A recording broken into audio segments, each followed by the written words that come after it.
यहाँ पर एक स्थल पे लेके आओ। अच्छा। तो यहाँ से 8 किलोमीटर की दूरी पे नांदगांव है, जहाँ पर सरस्वती नदी जो बहती है वो जो कि गुप्त नदी है। अच्छा। तो वहाँ पर एक ग्वाले ही कन्या, ग्वाला गाय भैंस चराने वाले की लड़की रहती है। तो उस कन्या को इंद्र भगवान कहते हैं कि आओ कन्या, तुम मेरे साथ चलो, तुम्हारा सारा दूध यज्ञ स्थल पे दे देना, क्योंकि यहाँ पे कोई भी ऋषि मुनिगण विराजमान नहीं है, सारे ऋषि मुनिगण यज्ञ स्थल पे विराजमान है। तो ऐसा कहकर उस कन्या को रथ में बैठाकर यहाँ पर लाते हैं। लाने के बाद में जब उस कन्या को यज्ञ में बैठाया जाता है तो ब्राह्मण लोग ब्रह्मा जी से अनुरोध करते हैं कि हे ब्रह्मा जी, आप स्वयं जाति से ब्राह्मण हैं और यह शूद्र कन्या, और आप देव योनि में हो और यह साधारण मनुष्य, तो आप दोनों का मेल कैसे होगा। तो ब्रह्मा जी दोनों का मेल करने के लिए देवताओं जो कामधेनु गाय है उसको स्वर्ग लोक से मृत्यु लोक में प्रकट करते हैं। प्रकट करने के बाद में उस कन्या को मंत्रों के द्वारा घास बनाया जाता है, जो गाय खाती है। घास बना के घास के 3 तिनके करते हैं। 3 तिनके करके गाय के मुख में देके मल्ल के द्वारा, पीठ से मल्ल के द्वारा बाहर निकाल के उसका शुद्धिकरण करके उसको वापस मनुष्य रूप देके उसका नाम रखा जाता है गायत्री। गायत्री। अच्छा।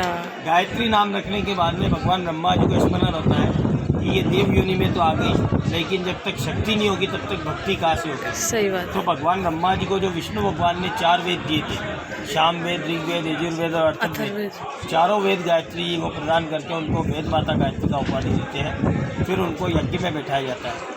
तो यज्ञ का जो आहुति का मंत्र होता है वो होता है स्वाहा स्वाहा। तो वो ध्वनि माता सावित्री को ब्रह्मलोक में सुनाई पड़ता है। तो माता सावित्री के मन में विचार आता है कि मैं तो अभी यहीं पे हूँ और मेरे बगैर यज्ञ कैसे प्रारंभ हो गया। तब सावित्री माता यहाँ पर आकर देखती है तो भगवान ब्रह्मा जी के संग में दूसरी पत्नी को विराजमान देखकर क्रोधित होती है और क्रोध में आके भगवान ब्रह्मा जी को श्राप देती है कि हे पतिदेव, आपने मेरे होते दूसरी पत्नी का जिस प्रकार से वर्ण करके ग्रस्त जीवन का अपमान किया है, क्योंकि किसी भी ग्रस्त जीवन में किसी पुरुष के 2 पत्नी मिलता है, तो आपने ग्रस्त जीवन का अपमान किया है। तो जो कोई भी ग्रस्ती होगा वो अपने घर में आपका अपमान करेगा, आपके नाम से कभी पूजा आराधना नहीं करेगा, लेकिन आपके तीर्थ का पूजा आराधना करेगा। अच्छा। तो इसीलिए पूरी दुनिया में ब्रह्मा जी के नाम से कहीं पुष्कर के अलावा पूजा नहीं होता है। जो भी गृहस्थी मात्र होता है वो भगवान ब्रह्मा के इस तीर्थ पे आता है, इस तीर्थ का पूजा आराधना करता है, क्योंकि धर्मस्य धर्म रूपेण ब्रह्म रूपेण पुष्कर। जिस प्रकार धर्म का रूप धर्म है, उसी प्रकार ब्रह्मा जी का रूप ये जल है। तो इस जल की पूजा आराधना है। और ये देखिए, ये स्वयं भगवान ब्रह्मा जी है, ये ब्रह्मा जी का दूसरा पत्नी है वेद माता गायत्री। सरोवर पे बैठ के यज्ञ किया और यही से सारे संसार का रचना किया। तो स्वयं भगवान ब्रह्मा ने अपने तीर्थ को पूजा है। तो जो भी गृहस्थी मात्र होता है वो इस तीर्थ को पूजा करने के लिए आता है। और यहाँ पर कोई पर्टिकुलर हिंदू मात्र नहीं, यहाँ पर हर मज़हब का यात्री आता है। सारे क्योंकि मज़हब भगवान ब्रह्मा ने यहाँ से सृष्टि की रचना की है, तो सृष्टि से जुदा कोई भी नहीं है। कोई भी नहीं है। तो यहाँ पर हिंदू, मुस्लिम, क्रिश्चियन, बौद्ध, फारसी, कैथोलिक, जूई, सिख हर मज़हब का यात्री आता है, इस जल का पूजा आराधना करता है अपने परिवार में सुख शांति के लिए, ग्रह शांति के लिए, पितृ शांति के लिए। और जो शादीशुदा स्त्री होती है वो अपने पति की लंबी आयु, अखंड सौभाग्य के लिए भी मनोकामना मांगती है। सरोवर के चारों ओर राजा राजवाड़ों की मनोकामना निमित्त ये जो वाइट बिल्डिंग आप देख रहे हैं, ये 52 घाट बने हुए हैं। अच्छा। जयपुर, जोधपुर, लश्कर, कोटा, बूंदी, ग्वालियर।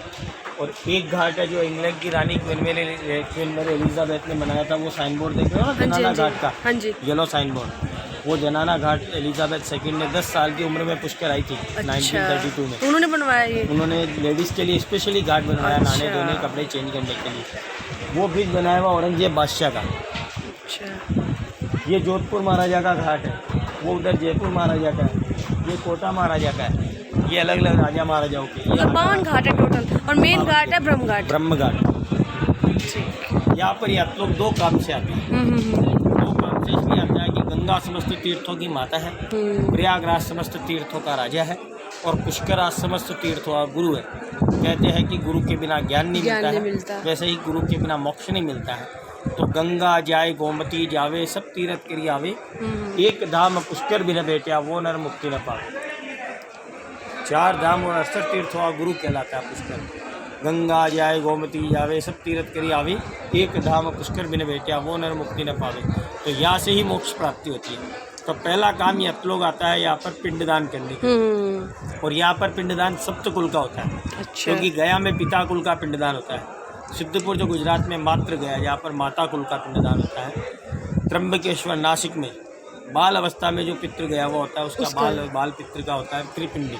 लेकिन यहाँ पे 7 कुल के पूर्वजों का पिंडदान किया जाता है, क्योंकि गया गंगा कुरुक्षेत्र प्रवासे पुष्कराणि च ऐतानि मुख्य तीर्थानि श्राद्ध काले भवन्ति का।